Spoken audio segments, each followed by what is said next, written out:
Now, Mystery Theater.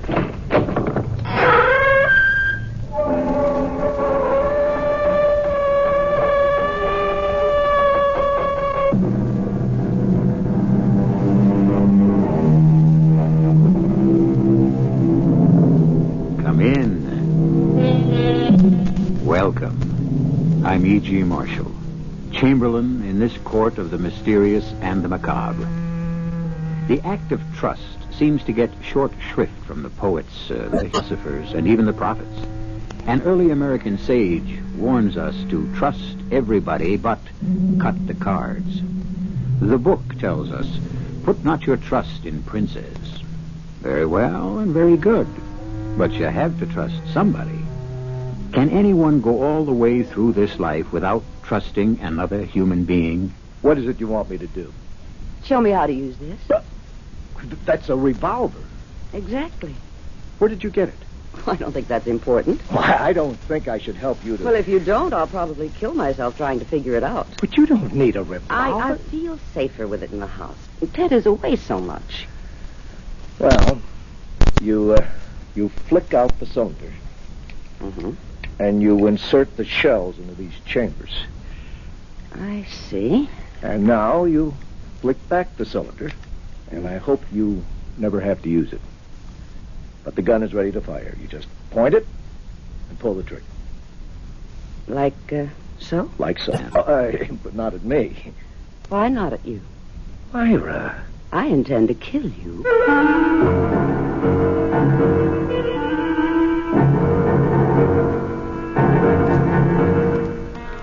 Our mystery drama, Can You Trust Your Husband?, was written especially for the Mystery Theater by Sam Dan and stars Joan Lovejoy and Mandel Kramer.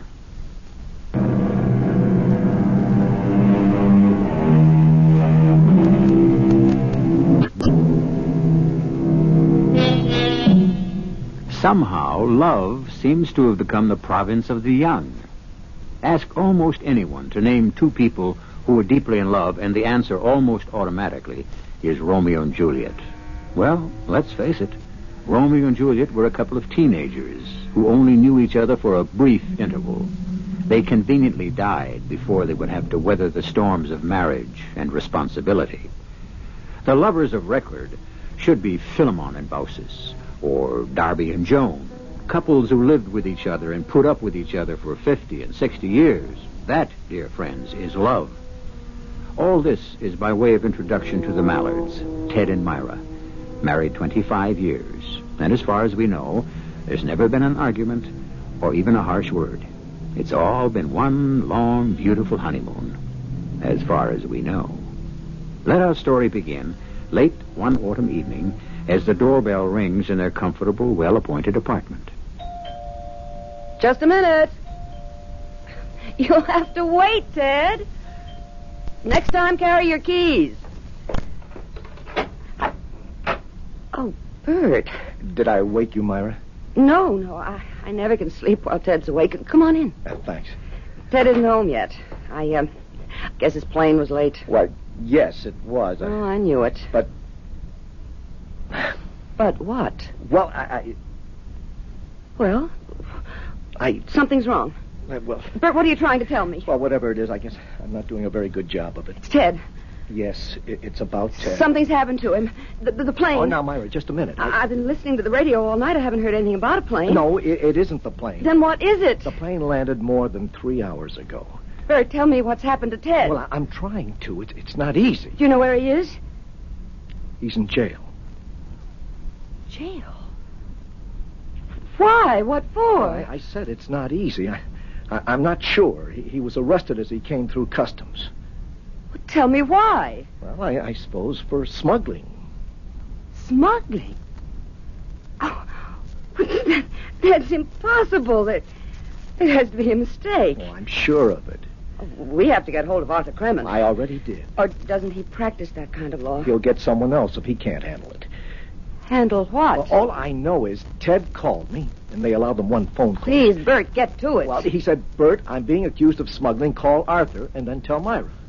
But what is he accused of smuggling? Heroin or cocaine. I'm not sure. But That's ridiculous. How could Ted possibly be involved in anything like that? They found it in his attaché case. But it's all a mistake, a terrible mistake. Or else it's a joke. A very bad joke.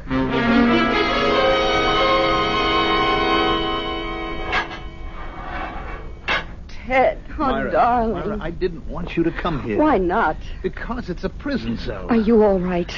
I don't know. I'm in prison, Myra. Well, it's not exactly prison. You're just being held here because of some awful misunderstanding. Oh, darling, it's prison. People like me, like us, we only read about these things. But Arthur says he'll go before a judge in the morning and see about setting bail. That's another word. Bail. Do you realize I'm going to be out on bail as if I were some common criminal? Darling, Ted, tell me what happened. I simply couldn't get a word out of Bert. What happened? How many times have I done this? I got off the plane, picked up my luggage, walked through customs, except this time I didn't walk through. This time, when they searched my attaché case, they found a packet, they say, of first-grade cocaine. Well, then it couldn't have been your attaché case. But it was. How did the cocaine get there? I don't know. Couldn't you have seen it? No. Why not? Because it was concealed in a secret compartment. What secret compartment? I don't know, darling. I didn't know I had one. But surely... Surely what? Surely nothing, darling. I know how upset you are. You don't need me giving you a third degree. They were waiting for me, Myra. Waiting? Yes. Ordinarily, customs is just a routine. This time, there were 3 or 4 of them out there. They emptied the papers out of my case. One of them had some kind of a screwdriver, and he... You mean that they actually expected to find something? Yes. And then there was this cellophane, or I think they call it glassine, a packet just filled with powder. Well, it's a mistake. Well, of course. Obviously, it couldn't have been your attaché case. You see, that's the answer. Myra, I told you it was. Ted, you're being framed. That's the only thing that makes any sense. But why? Because I travel regularly between New York and London on legitimate business. I'd make an ideal courier. Somebody's been using you. People, a gang that's involved in smuggling, that they watch for regular travelers. I know it sounds crazy, but they managed to get hold of your bag somehow. I don't know what's going to happen now, Myra. Well, I know what's going to happen. Tomorrow, the mistake or whatever it is will be straightened out. I don't know if it ever can be straightened out completely. Ted, what are you saying? You're innocent. Am I innocent? You know it, and I know it, but what about the rest of the world? Don't forget this will be in all the papers. But it's so obviously a frame-up. To whom? Myra, there are people who actually believe that if a person isn't guilty, he'd never have been arrested in the first place. Ted, that's crazy. Of course it is, but that's what's out there. But everyone knows that you're an honest, hard-working, ethical man. In the minds of so many people, there will be a nagging little nasty suspicion. Could he really have been involved?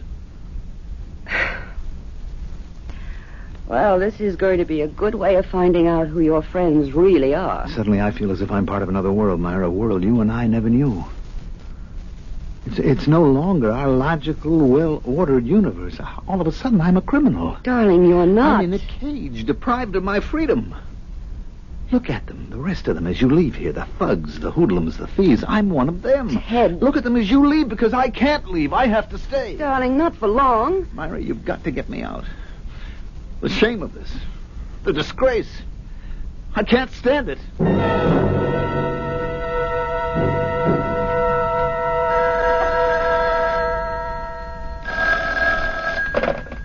Hello?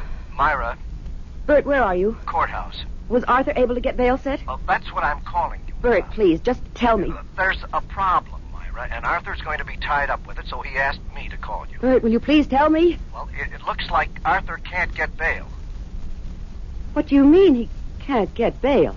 Well, It's the law. A person is entitled to bail. he is and he isn't. Well, I'm going right down there. Myra, it won't do you any good. You see, because of the size of the package and the fact that they've had their eye on Ted for a long Now, time... you just stop there. You stop right there. Please, Myra. I'm only reporting the facts. The federal prosecutor moved for suspension of bail. But that's not legal. Well, in some cases. Well, there has to be someone I can talk to. They claim Ted is so important to this narcotics ring. What narcotics ring? That he would simply jump bail and leave the country. Bert, do you know what you're saying? Or else his life would be in danger. So what this amounts to is protective custody. And Arthur, our fine attorney Arthur, to whom we pay a fortune every year as a retainer, is just standing there and taking it. Now, Myra, you must be fair to Arthur. Be fair to Arthur? Arthur's fighting it. He's filing an appeal. He's going to a higher court, but it has to take time. Time? Well, a couple of days, a week. Bert, I have to hang up now. Now, you just relax, Myra. Everyone's doing their absolute best. I'll talk to you soon. Okay, goodbye. All right.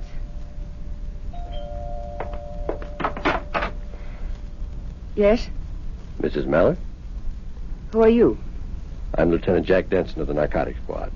We're cooperating with the federal authorities. And? Here are my credentials. I see them. May I come in? Why? To discuss your husband's case. My husband doesn't have a case. He's a victim of a frame-up, of some sort of ghastly mistake. There's nothing you can gain from talking to me. I'm here to help you, Mrs. Mallard. Help you and your husband. Help us in what way? Well, I'd rather not discuss that in the hallway of your apartment building. Very well, come in. The only way you can help us is to clear up this terrible mistake and get Ted out of that jail. What makes you think it's a mistake?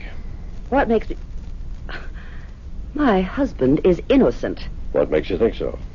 I'm going to have to ask you to leave this house. First, answer my question. What makes you think your husband is innocent? The fact that you love him? Of course I love him. Has that become a crime? Your entire attitude toward your husband is based on the fact that you love him.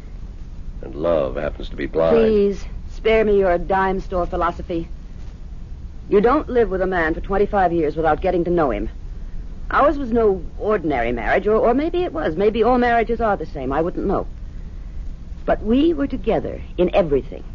We had no secrets. I don't believe we even had separate thoughts. We lived with and for each other.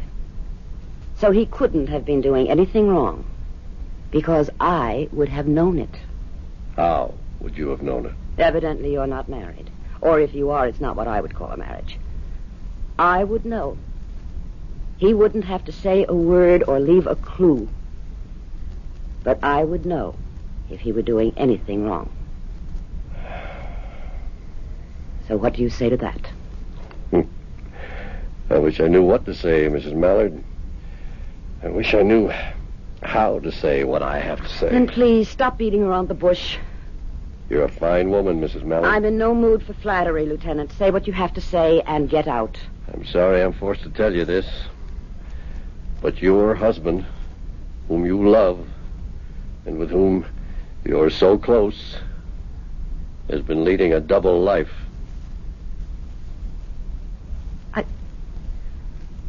I don't believe that. It can't be true. I'm sorry, Mrs. Mallard. We have proof.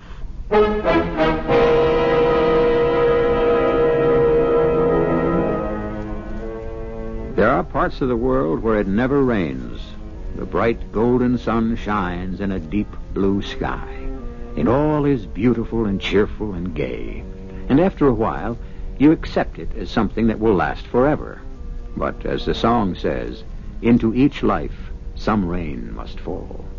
And when it does, those who have never known what it is to be drenched usually suffer the most.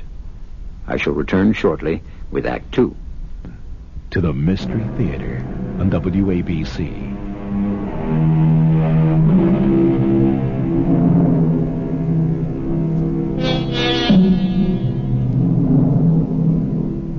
For 25 years, Myra and Ted Mallard have had a wonderful marriage. Myra and Ted could communicate without speaking, read each other's thoughts, share each other's feelings. Well, possibly this hasn't been completely so. For here is Myra being confronted with the charge that Ted has been living a complete life away from her. A life that is of interest to the police. I challenge you to present your proof, Lieutenant. We've been watching Ted for a long time. He makes regular trips. He makes regular trips to London on legitimate business. Of course. Ted had an opportunity to open a branch office in London. And he goes there to supervise. And it's an excellent cover. Cover? His presence is necessary. According to the annual report of your husband's company, that London operation is losing money. Ted has faith in it. But you can excuse our being skeptical. And what right do you have to arrest a man on skepticism? None at all. But it goes deeper. I'm not interested. I can see the nature of your so-called proof. I want you to help your husband. Why should you care? By helping him, you help us. Mrs. Mallard, he won't talk. What does he have to talk about? Everything. Who his associates are, where they buy the drugs, where and to whom they sell, who is protecting them. But... Please, let me finish. You must convince him to talk. If he remains silent, he'll spend the rest of his life in jail. But he hasn't done anything. Please, Mrs. Mallard, we're beyond all that. Now, you must convince him to cooperate. That way he can get a substantial reduction in his sentence. What sentence? He'll be tried and he'll be sentenced. We have proof. You keep saying you have proof. And all you've got is the packet you found in his attaché case, and that could have been planted there. It could have been, but it wasn't. Well, I won't be intimidated. If we have to fight, we'll fight. Ted is 47 years old. He has a spotless reputation. He's never done anything wrong. The jury will simply refuse to believe that he could be a member of a dope ring. Did you ever hear of a woman named Jenny Saunders? Jenny Saunders? I don't believe so. I'll do some things that are not exactly in the book. If you promise to say nothing, I'll take you to her apartment. Well, why would I want to go there? Because the two of you have something in common.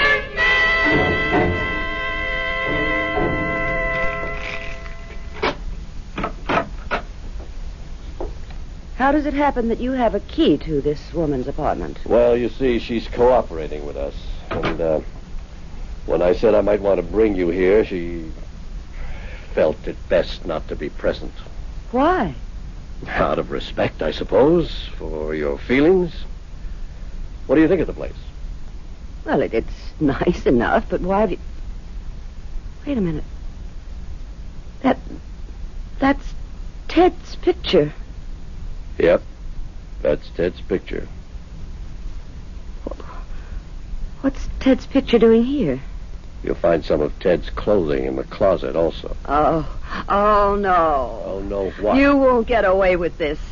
I see what this is for. It's a frame-up to build your case. You're planting his things in this apartment. You're making serious charges, Mrs. Mallard, and I can understand how you feel, but Ted was here. He spent time here. I defy you to prove that. We have witnesses. People have seen him here. Well, they can. They can all be part of this plot. Which plot? Mrs. Mallard, why should we want to frame your husband? I don't know. To make an arrest, to create an impression you're cracking down on drugs? Why pick on Ted Mallard? Why construct this elaborate framework? I won't believe it. That means you refuse to believe it. Mrs. Mallard, let's accept your argument for a moment. The drugs could have been planted in the attaché case. Then you admit... For the sake of argument. Okay. Then we could have gone to the trouble of setting up the apartment, the witness, the girl. But you tell me one thing. How do you explain your husband's fingerprints? What fingerprints? His fingerprints are all over the place. Well, I know it's very hard for you, Mrs. Mallard. I suppose you have to look at your whole life now from another perspective. And maybe, faced with all this, you won't even want to help him. Please. Let me out of here.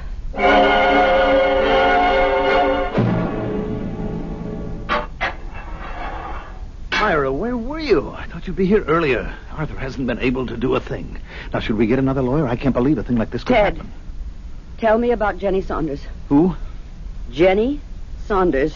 Jen, what about What about Jenny Saunders? That's what I'm asking I you. don't know any Jenny Saunders. You don't? No, of course not. Look, darling, we've got 1,000,001 important things to worry about. You don't know a Jenny Saunders.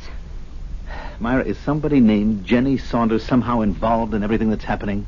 There's an apartment at 291 Fenimore Place. So, what about it? I was hoping you'd tell me what about it. Myra, what's wrong? Don't say nothing, because I can tell when something's bothering you. I didn't say nothing was wrong. Tell me about 291 Fenimore Place. I never heard of it. The police say they found your fingerprints all over it. Oh, well, I guess they would. Then you do know about 291 I wasn't Fenimore. thinking, darling. I have been there. Let me see. Often? Well, twice to install, and then... Oh, let's see, was it 3 times? Anyway, I installed and then went back for some repairs, I guess, and I guess the police were checking every place that I ever visited. Well, why would you have been to 291 Fenimore? As a favor to Bert. Bert. Yes, he's got a friend. Jenny Saunders? I don't... Maybe that's her name. I never saw her. I never saw anyone in the apartment. Well, why did you go there in the first I'm place? telling you, darling, Bert asked me to install one of our special stereos for this good friend of his. You? Don't you have servicemen and technicians There to do were that kind some of thing? new things, and Bert said that it would be a big favor. And that's the only reason you ever went to 291 Fenimore Place? Well, of course. What other reason would I have?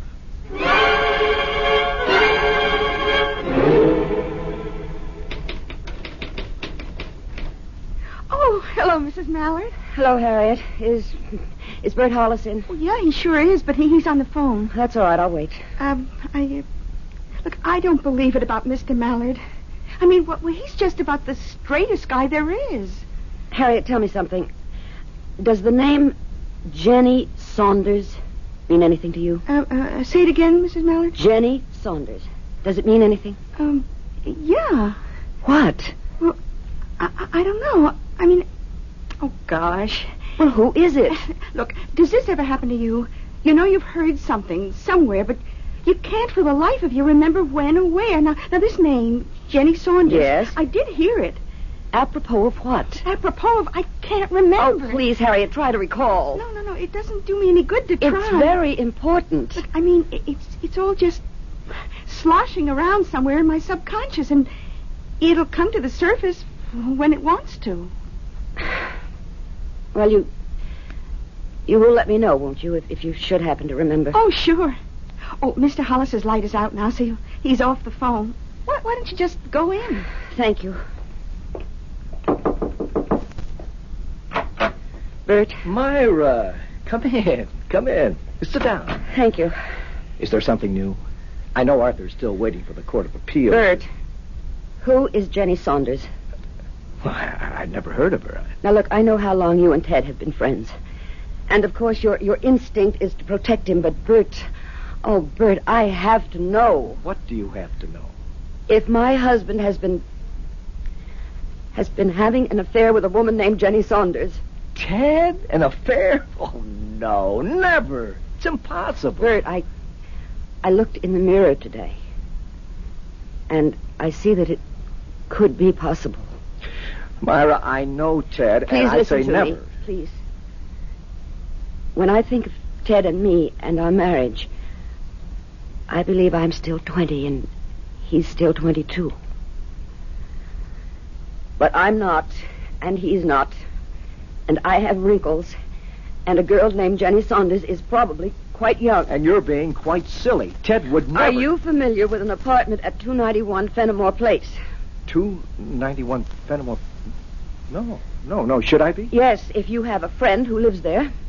No, I don't know anyone who'd... Well, since you have never heard of the place, and you don't know anyone who lives there, then you couldn't possibly have asked Ted to personally install a special super stereo.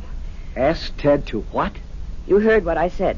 Well, I heard it, but I can't believe it. Why would I ask Ted? I see. Myra, please. Why did you ask me such a question? What are you driving at? What's happened? I'm not sure. When Ted was arrested at the airport the other night, I thought that was the end of the world. Now I see that may have just been calm before the storm.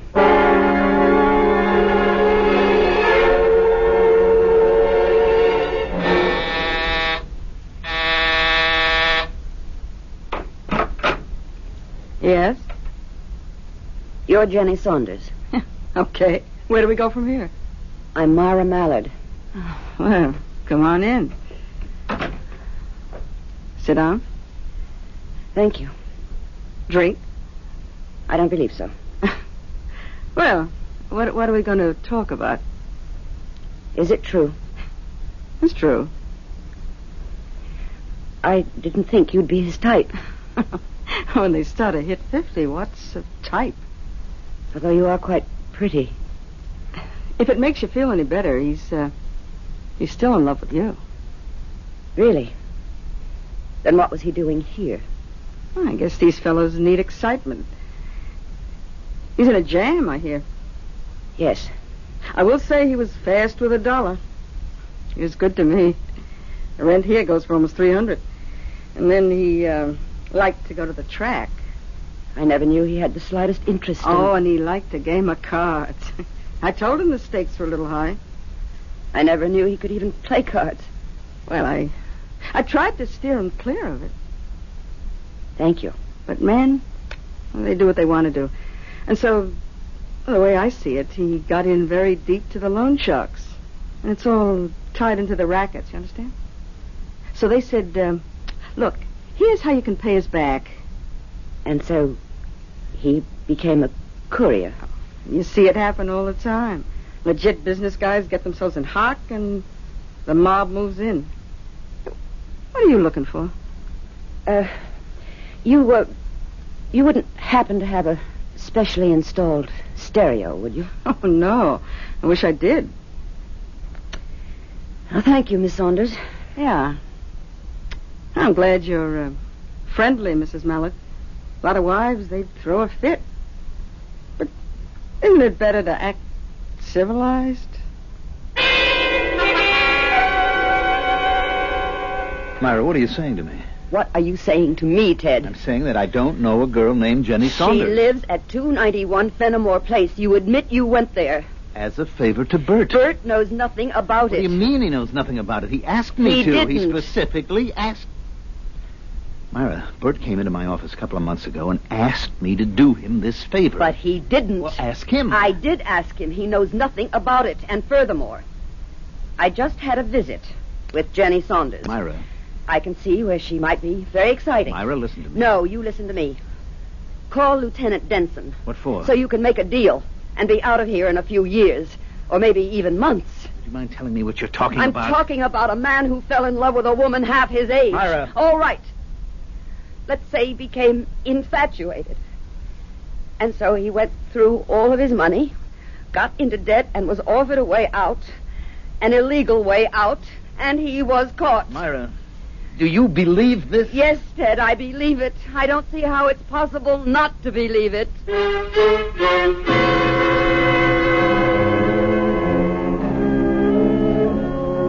How is it possible, indeed, not to believe it? How can one doubt the evidence? Evidence based on the reasonable, logical, and sensible interpretation of the facts that exist. Certainly, a man must be proven guilty beyond the shadow of a doubt. Is there even a shadow here? Everything seems so clear-cut. I'll be back shortly with Act 3. The Mystery Theater returns on WABC.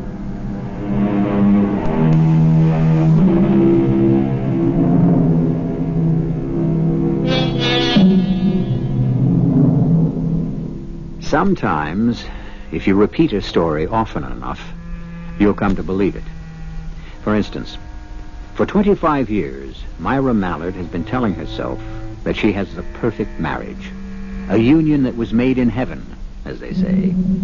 And perhaps she has been so taken by the idea that she refuses to accept reality. And reality seems to be another woman, and a prison cell, and a narcotics-carrying charge. You're telling me I've been having an affair with another woman? I have met her. And I've been maintaining her? Yes. And the drain on my finances has driven me into becoming a member of a narcotics ring? Ted, these are facts. Well, I deny every one of them. But your fingerprints are all over that apartment. And I told you how they got there. Oh, Ted. I also told you something else. I told you this would never be straightened out. But that the very fact I've been arrested would scar me for the rest of my life. Ted, that there'll always be a nagging doubt in people's minds. Well, what can I expect from strangers when my own wife believes I'm guilty? Oh, Ted, I don't know what to believe. I'd know what to believe if you were the one who was sitting in jail. I'd believe what you told me. I'm trying to, but all the evidence... I wouldn't care for evidence. I'd know that the person I loved would tell me the truth. I don't think we have the kind of marriage that we thought we did, or at least that I thought I did. Ted, what do you want me to do? What do I want you to do if you have to ask? I'm all mixed up. We had a paradise, you and I, Mara. But at the first storm, look what happens to it. Darling... The other night you said to me this would be a good way to find out who my friends are. Well, it's better than that. It's a good way for me to find out who my wife is.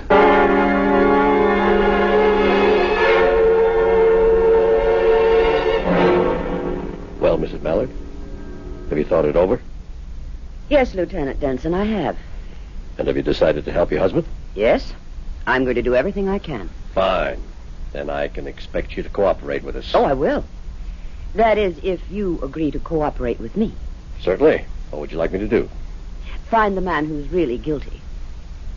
Mrs. Mallard, is it possible we are back to ground zero on this thing? We never left it. Ted is innocent. In the face of all the evidence, can you really believe that? Yes, I believe he is innocent. And I believe it because he says so. Ted Mallard cannot lie to me any more than I can lie to him. Mrs. Mallard, I would like you... I know what you'd like. You'd like me to look at the facts. But there are all kinds of facts, Lieutenant. You have yours and I have mine. And what are yours? Mine is the fact that Ted and I are in love. Yes, for a moment I panicked. I was frightened. Mrs. Mallard... It's no good, Lieutenant. I have 25 years supporting me. I know this is a blow to your pride. Let me tell you whom you should investigate. My husband's partner, Bert Hollis. Please, Mrs. Bert Mallard... is lying. He said he didn't ask Ted to install the stereo set at 291 Fenimore. Mrs. Mallard, you can't shift the blame. Why is Bert lying? That's the crux of the entire case. Bert was not caught with the narcotics. Bert was not maintaining a girl in that apartment. Please, Lieutenant, don't give me facts. Your facts. For once, try something else. Something else? Faith. Believe somebody. Take a person's word. You once said, I was a very fine woman. All right. Would I lie? Isn't it possible that I'm telling the truth? I know you have a case. It's well constructed. But it's wrong. Mrs. Mallard, we know Ted is guilty. And I know Bert is lying, and I'm asking you to find out why. We have no reason to pursue that line of investigation. Perhaps you don't, but I do. And I'm going to pursue it. How? I don't know. What do I know about these kinds of things? But somebody has to help Ted. Must be wonderful to have a wife who simply won't face the facts. Oh, you're wrong, Lieutenant. I'm facing all the facts.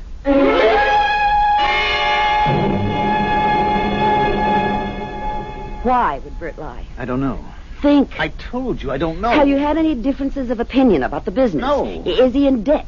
Not that I know of. Can you think of anything, any reason why he would do this to you? Bert and I have been friends since college. All right, the attaché case. How could the cocaine have gotten in there? That's beyond me. Oh, Ted, you're not being very helpful. Well, did I ever think I'd be framed? It's Bert. It has to be Bert. But why? I don't know. I'd have been willing to bet my life on Bert. Just as I'd be willing to bet my life on you.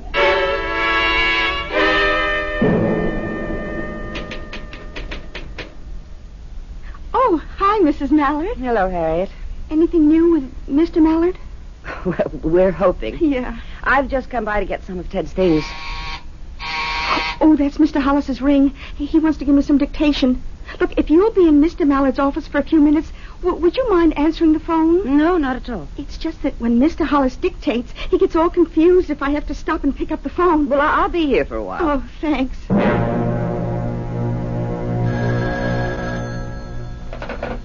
Yes? Is Bert there? No. Well, he's supposed to be there. He knows I'd be calling. He just stepped out for a moment. Tell him Smitty wants him. Oh, yes. What do you mean? Oh, yes. Well, I've heard Bert mention your name. Bert and I are, we're very close. There you are. What about the Saunders dame? Oh, that's all over. Look, it's a lot of dough, and it's due. He knows how and where to bring it. Myra! Harriet said you were here. Oh, well, I just wanted to get some of Ted's things. Why? He'll be out of jail soon. I feel it in my bones. Do you? I know Ted. He couldn't do anything wrong. You're a good friend to him. I don't care what anyone says. I'll stick by him. Oh, thanks for covering the phone. I heard it ring. Oh, it was a wrong number. Oh, well, I hope everything will be okay with Mr. Mallard. Thank you, Harriet. If you're through in Mr. Mallard's office, maybe I'd better lock it. Well, why? Does Mr. Mallard usually keep it locked? Oh, no. That's his problem. He leaves everything lying around. Anybody could walk into his office and walk off with anything. Even his attaché case? Oh, sure. Although, why would anyone want to take his attaché case? Well, did you ever see anyone carrying his case? Did I? Well, I never thought to watch. Try to think. Hey, now that you mention it, it's funny. Now, when he left for London last week, I saw Mr. Hollis bring him the case. And Mr. Hollis said, "Hey, Ted, you left this in my office." Uh-huh. That's what Mr. Hollis said. Mm-hmm. What did Mr. Mallard answer? I think he said, thanks, Bert. And that was all? Yeah. Oh, okay. Do you remember you asked me, did I know a Jenny Saunders? Yes. Well, that's where I heard her name. As they were saying goodbye, Mr. Hollis said, let me see, did you get everything squared away for my friend, Jenny Saunders? And Mr. Mallard answered, the stereo works just fine. There you are. You really forget nothing if you know how to make it come back.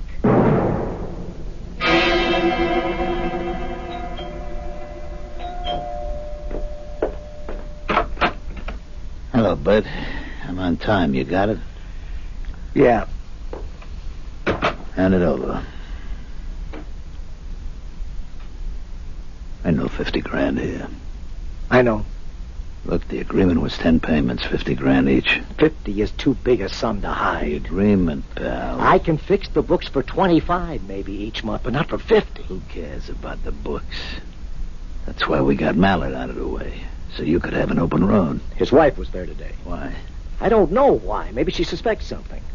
Why should she suspect I anything? don't know. I said maybe. Look, you're the one who said all you needed was to get Mallard out of here, and the till would be wide open. Okay, but you have to be cautious. Cautious. The way you drop money on the ponies, the cards, the dames. Look, it'll just take a little bit longer, but I'll pay you fellas back. What's that? I don't know. Nobody's supposed to be here. Well, maybe it's Jenny. How could it be Jenny? I heard you two are quits. Quits? Where did you hear that? Your secretary told me. She doesn't know anything about Jenny. Wait a minute. Hey, what are you going to do with that gun? Somebody's in that closet. What are you trying to do, Bert? Set me up? No, I don't. All right, whoever you are, come on out of there. Myra, You notice, dame? it's Ted's wife. Hello, Bert. Who is your friend? Myra, I couldn't help myself. So you did frame Ted after all. Please, Myra, you don't understand. It was Jenny. Jenny Saunders. I couldn't keep away from her. All right, we can't hang around here. What are you going to do with her? I don't know. But something will occur to me. Move, sister. Why? What are you going to do to her? She has to disappear. You let her alone. Murder was no part of the deal. Look, Bud, people do what they have to do. I said no. Please, Myra. Myra, if you promise not to... What can she promise? Myra, promise you... Oh, poor Bert. This This character makes you betray your friend, loot your company. And now he'll kill you. Shut up, lady. Well, how else can it end? I think we'd better go for a little ride. No, I won't let you do it. Let go my arm, No, you you nut. put away your I said let go my arm. You okay, Mr. Hollis? Me? Yes. Yes, I am. Lieutenant. Hey, Joe, get an ambulance. We may be able to save this other one's life. Lieutenant. What am I doing here? Yeah. Well, you can say whatever you like about science and facts and clues and evidence, but sometimes a good hunch has them all beat. You heard what they said? Yep, everything. I followed you because if you did happen to be right, you'd need help. I didn't mean to. I just kept getting in deeper and deeper. Thank you, Lieutenant. No, thank you for showing me what it can be like. What can be like? Marriage. I may even try it myself.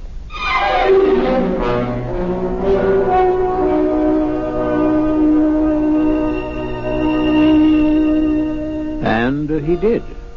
Or so we are told. Well, what is the moral here? You may be sure that faith can overcome any difficulty. And as the Persian poet said, the sweet breath of love can blow away the mightiest mountains. So, you have faith, for I shall return in just a few moments.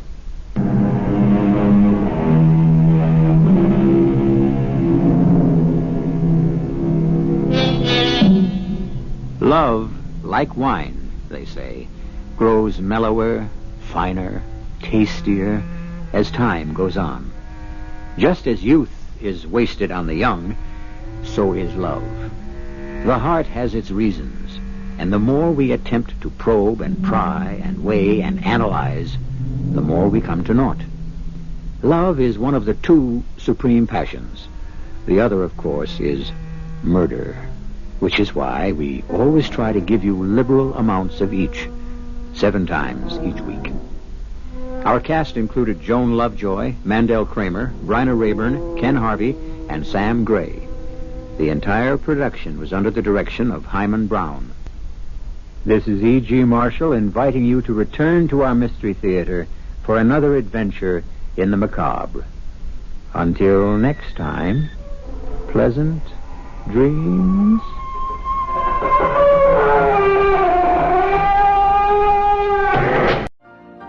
You've been listening to the OTR Gold Network. Find more classic radio at otrgold.com.